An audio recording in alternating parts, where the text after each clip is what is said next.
Kaiga. Ana. Huh? Down na na siya. Dili na makuan. Ubos daw. Murag na zoom na.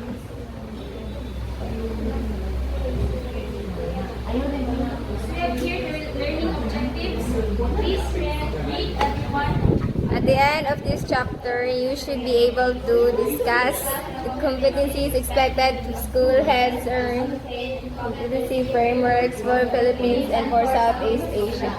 Differentiate how an administrative leader differs from an instructional leader. As stipulated in Chapter 1, Section 5E of RA 9155, the school head is an administrative and an instructional leader because the main function of school is students' learning. The school head must spend more time as an instructional leader. As an instructional leader, she supervises instructional bioservice teachers while they teach, conducting post-observation conferences with individual teachers, mentoring and coaching them, ensuring that the teachers have the needed resources for teachers. So, there are two main functions of the school head, which is the administrative leadership and the instructional leadership. So when we say instructional leadership, it focuses on teaching and learning. Like nang-observe sila sa school heads nila, like ang school heads or also known as principal, observe sila sa classroom, sa mga students and also sa mga mupilitik sila sa teachers, muhatag og feedback sa pagpamahagi sa ilang pagtudlo. So who are the instructional leaders in school? They are the school head or principal, the assistant principal, the department heads, the master teachers, the instructional coaches, curriculum specialists, and learning support coordinators.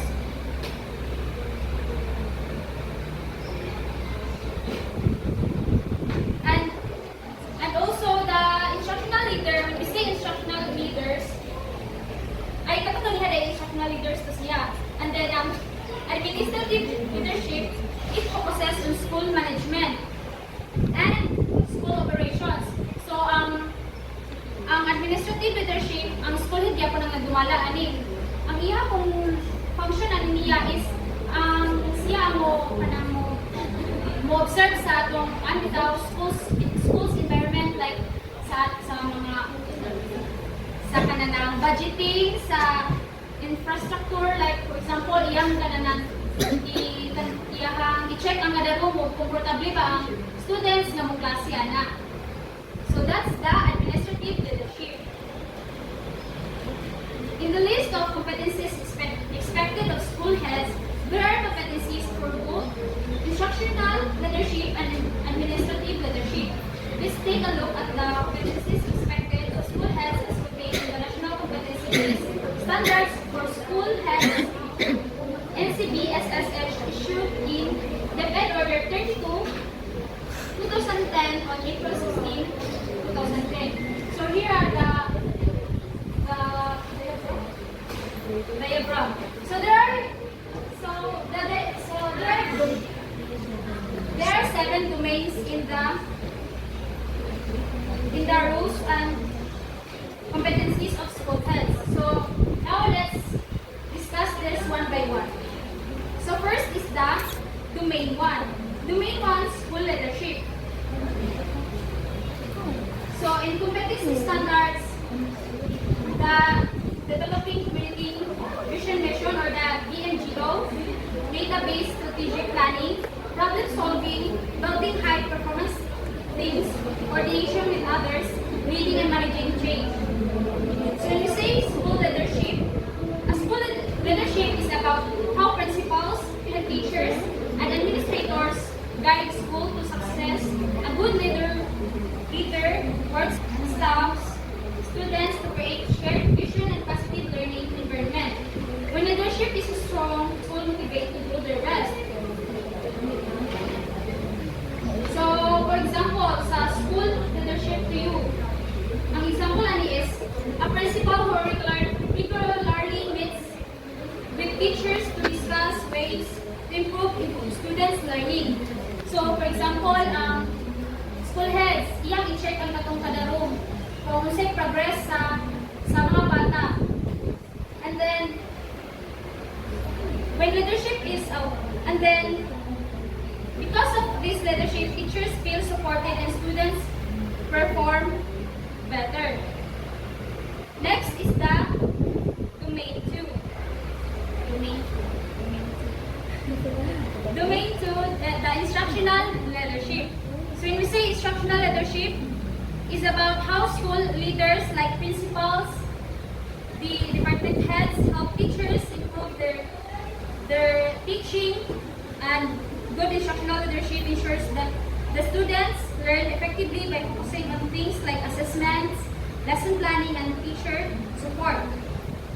So ang example only is in instructional leadership is ang paghatag sa mga like ang school heads or principal, hatag sila ka ng mga lesson plans sa mga bata, sa mga assessments para maibawan na to ang ilahang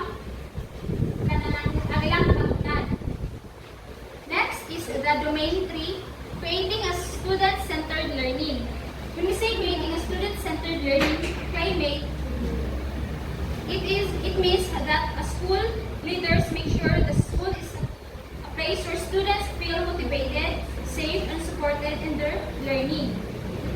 So example is sa giingon mo ganihang ang administrative leadership is mo to ang school heads siyang mo iyahang i-check ang kada eskwelahan, kada room o komportable ba ang mga bata like di ba pag komportable pag nindot na yung eskwelahan di ba magka-focus ka sa pagpamina sa maestra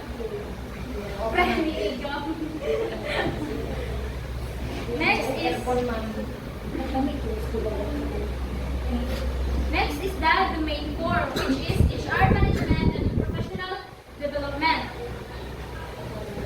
It is about how school leadership helps teachers and staff grow their careers. A great school leader doesn't just hire teachers, they also support, train, and guide them. So HR management and professional development, kinahanglan po ang school heads magkukuha po siya o ng mga trainer para sa mga students para ma-enhance pa nilang mga skills. Like for example, kita sa pagtutuluto, sa una sa senior high o sa BPL, like nudong bitaw sila o lain na eskwelahan, kaya para mo magluto sila and then dapat memorize nila kung bitaw mga ingredients, Next, the main part, the parent involvement and community partnership. So when we say parent involvement and community partnership, it highlights the importance of working together with parents and community to support students' education. A school does not function alone with parents and community members actively participate. So kinahanglan po sa eskwelahan, dapat makikolaborate ka to the parents sa mga mapatawag ka o meeting kay para inform ko ng mga parents nga ang bata di is nag-improve po siya and then napuyo bang parents nga kay bawal nga nilang anak is ano man yung anak mga dugay bitaw kasabot munang kailangan po ni inform ang parents para makibaw po sila sa progress sa mga anak. So that's the parent involvement and community partnership. Next is the domain 6, which is the school management and operation. So it focuses on how school leaders ensure that everything in the school runs smoothly. I will manage school has clear plans, organized resources, and effective monitoring system to make sure goals are achieved. So, for example, a principal regularly checks classroom conditions, ensures the school facilities are well maintained, and makes sure teachers have the materials they need. So, example sa gani is i-check as a school head, i-check po nimo magkadlo nga kanang bitang. Like for example, kaning TV. So importante man jud ni nga dapat kada room na ay TV kay para mas mapadali ra bitaw ang mag-fiction. Di kay kanang magbasa ra ka dapat po mas nindot ug makakita ko ng students sa imong sa lesson. Next is the domain 7, which is the personal and professional attributes and interpersonal effectiveness. So, personal and professional attributes and interpersonal effectiveness is about how school leaders example. I katawa din. So they should show professionalism, strong ethics, and good moral values, inspiring teachers and students to do the same.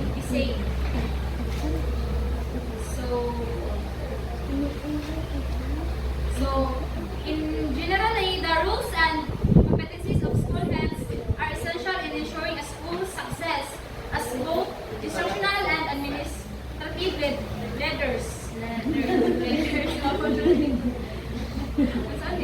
Leaders.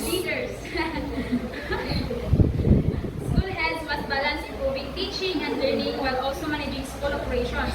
So kinahanglan as a school head, dapat i-balance nimo ang instructional leadership and the administrative leadership. Ang nagsasamdan na itong kanang instructional leadership o administrative. So when we say instructional leadership, katong mag-focus sa siya sa klase, na dapat ang bata na ay makatunan progress sa bata. And then when we say administrative leadership, it focuses in the school's environment na mas komportable ang ilang room, nga na kumindot ang surroundings. So next, notice that there are competencies expected of school heads as instructional leaders and as administrative leaders. So focus on instructional leadership are the domain 2, which is instructional leadership itself, and the domain 3, creating a student-centered learning climate, which is part of instructional leadership. And related to the administrative leadership, which is the domain 1, the school leadership, domain 6, the school management operations, and the domain 4, human resource management and professional development. Domain 5, the parent involvement and community partnership, and the domain 7, which is the personal, professional attributes and interpersonal effectiveness. Can relate to both instructional leadership and administrative leadership, since this has something to do teacher's personhood, which cannot detach from what teacher says and does. So now let's proceed to the next topic, the competency framework for Southeast Asian school heads. 3 to 4 education. So these are the so naging po siya kanang domain. So now let's see. So in the domain 1, which is stakeholders or the CE, for number 1, promoting shared responsibility for school improvement. So the number 1, build trust and lead teams, communities for school improvement. So a school head must develop a strong relationship with the school community, like the teachers, parents, students, and the local organization.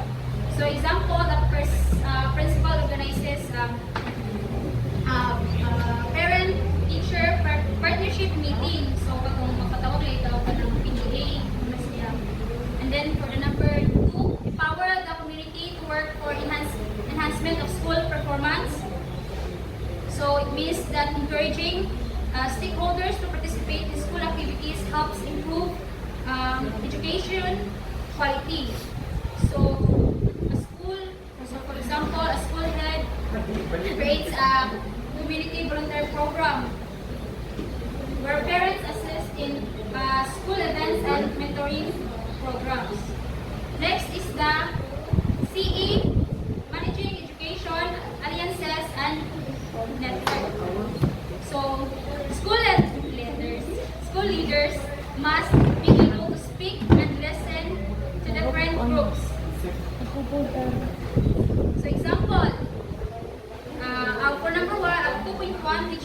communicate effectively with different stakeholders. So example, principal holds a monthly stakeholder meeting to discuss school challenges and solutions. Next, the number 2, facilitate school community partnerships and activities.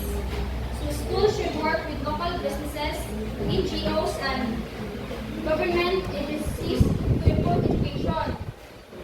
So, makipag-partnership po ng ang school sa mga LGU. Para, di ba ang mga LGU na mag-donate sila ng materials sa schools. Next is promote consensus building. A good leader ensures that everyone's opinions are heard when making decisions. And manage conflict and practice negotiation skills. Handling disagreements professionally helps maintain a positive school environment. So, example is when two teachers have different opinions about grading, the principal debates the discussion and finds the fair solution. So, diba, yung ibang teacher is biased mo grado. So, dapat ikaw as a school head, dapat iuhas sila guide po ng mga teacher na dapat fair. Next is the CE, sustaining collaborative relationship with stakeholders.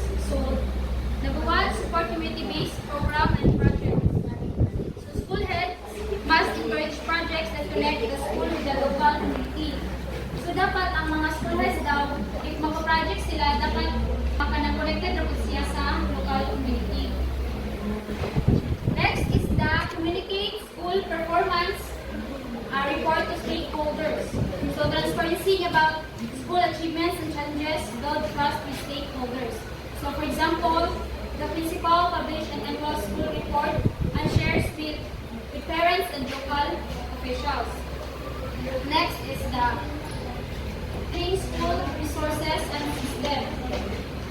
A school leader must effectively manage funds, facilities, and policies to ensure a high-quality learning environment. So first is to manage financial resources. So in budgeting, schools funds responsibly ensures educational programs run smoothly. So dapat po ang pag-budget sa eskwelahan dapat dili portfolio. Then manage learning environments.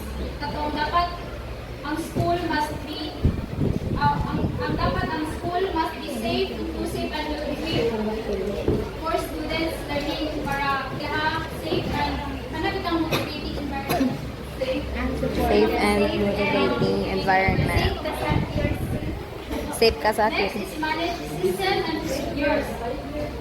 So school must follow clear rules and processes to operate efficiently. So dapat musunod po ba sa ilang palisiya sa eskwelahan. Next is ML, managing staff performance. So a school leader must supervise, support, and recognize teachers and staff to maintain a high standard of education. So first is the manage school personnel performance. So it means that ensuring that the school has the right number of qualified staff. So dapat kumukuha ko ba ikaw as a school head, kumukuha kag staff, dapat iwas sila ang sayo na kaya kung magpabuha ka niya, was sila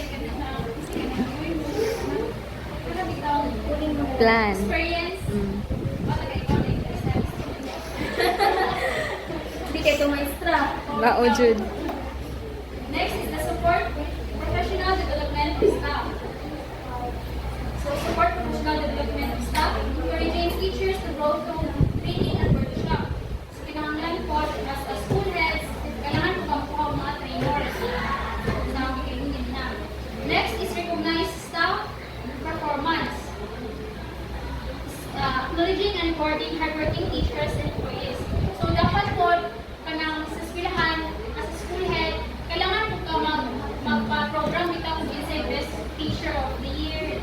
Wow! Para sila Ma-motivate pa ba maestra?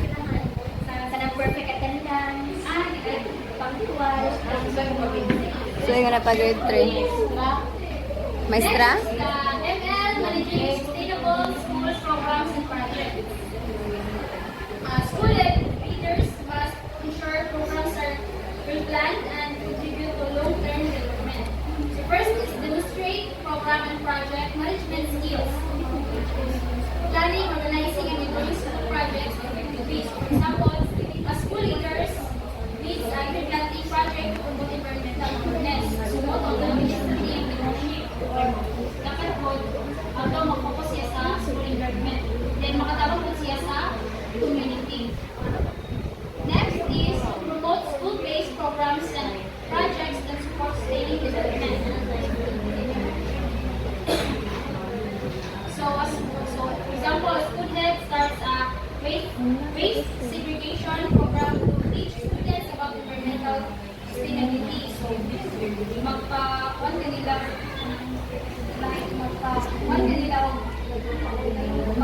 magpahilog ang dapat i-segregate ang mga May cellphone. para makatabang sa siya sa community. Next is the domain instructional learning, which is the IL. So first, leading curriculum implementation and improvement. First is manage curriculum implementation. So ensuring that lessons follow educational standards and learning objectives. So for example, the principal monitors lesson plans and check if teachers align them with the curriculum. So as a school heads, dapat po i-check kung hindi kaya students na i-check, i-observe, dapat po ng teachers. Like, ni-follow ba sila sa curriculum? Karon, this year, sila pagtudlo, ni-follow ba sila sa katal? Yes, ma'am. Next is promote sensitivity of diversity and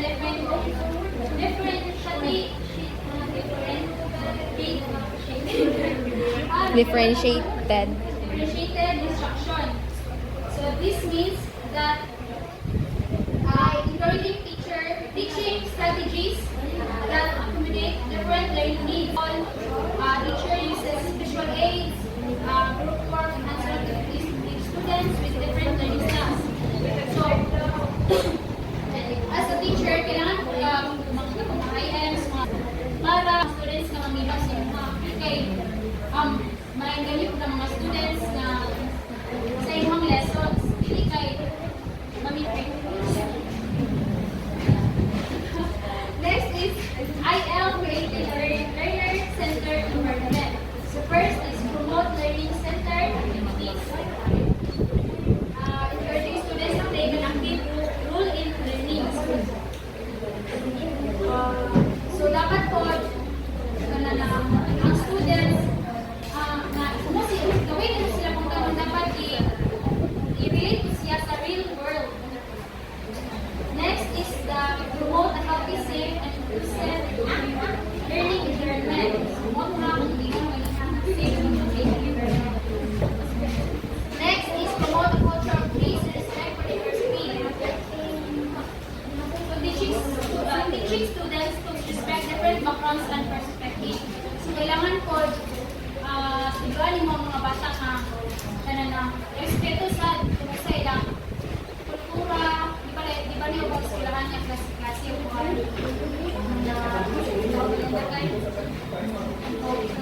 beliefs, background.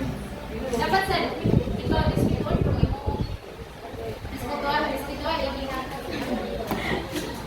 Next, IL supervising and evaluating teachers' performance. So first is apply of grade models for supervision and evaluation. So using structured methods to assist and support teachers. So example is na yung naman o galinga, which is as a principal, dapat dili sa surroundings pag-check, dapat po sa inside the class. Next is nurture teacher leaders. So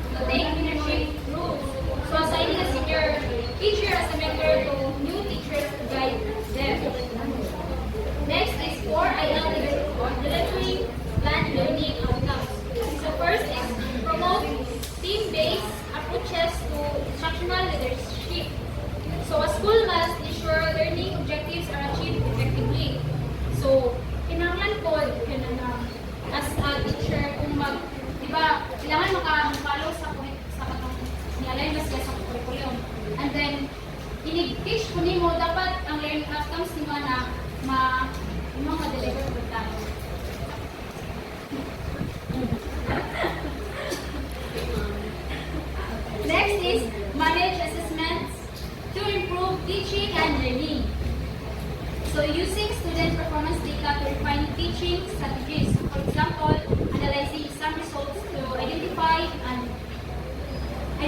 struggling students and provide additional support. So, kinahanglan po di mo nga itahay ang nga isa ka students na wala siyang sabot. And then, hatag mo siya assessment. What is siya kay Bao? So, kinahanglan mo hatag na pagkaglaing activity para masabtan kaniya. Next is the domain personal excellence. Excellence, which is the so one managing personal effectiveness. So first is lead by example. So example ani is as a school head dapat dili ka malate. Basta ka dapat di ka malate kang ikaw ba yung role model.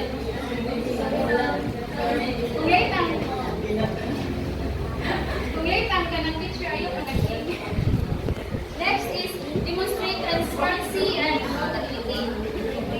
So leaders must be open and honest in discussion making. So example, a school administrator shares budget reports with teachers to ensure transparency. Next is practice a balanced healthy lifestyle. So leaders should take care of their physical and mental well-being. So dapat ito sa school head kanang ini dapat di po nimo pa-streso ng mga estudyante. Because health is wealth. Next is take pride in one's profession. So leaders must be passionate and committed to education. So example, school principal motivates teachers by showing mutual enthusiasm for school programs. So dapat mo silang kanang bitang as a school heads kay dapat imasang i-praise mo ng ubang mga administra mga praise oh yung knowledge okay para ma-motivate ko sila dili kay ang students ha. Next is deliver goal.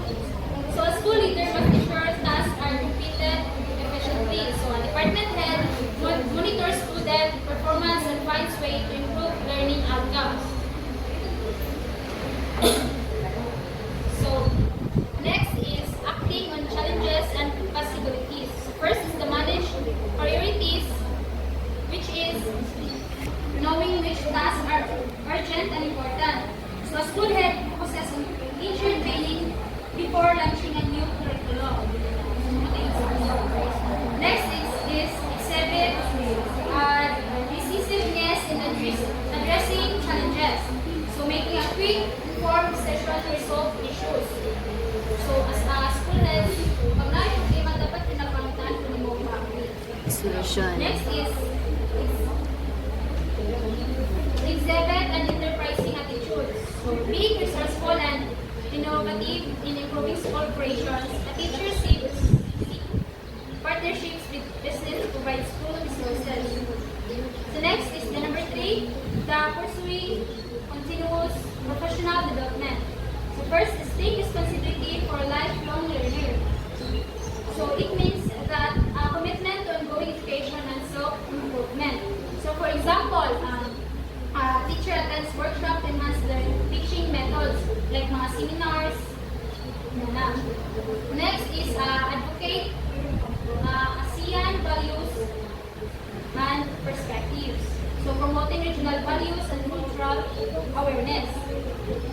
So in overall, this means that as a school head, it is our responsibility to lead by example, cultivate a learner-centered environment, and engage with community to drive meaningful school improvements by embracing these competencies. We not only enhance the quality of education, but also empower teachers, students, and stakeholders to work together towards shared vision of progress.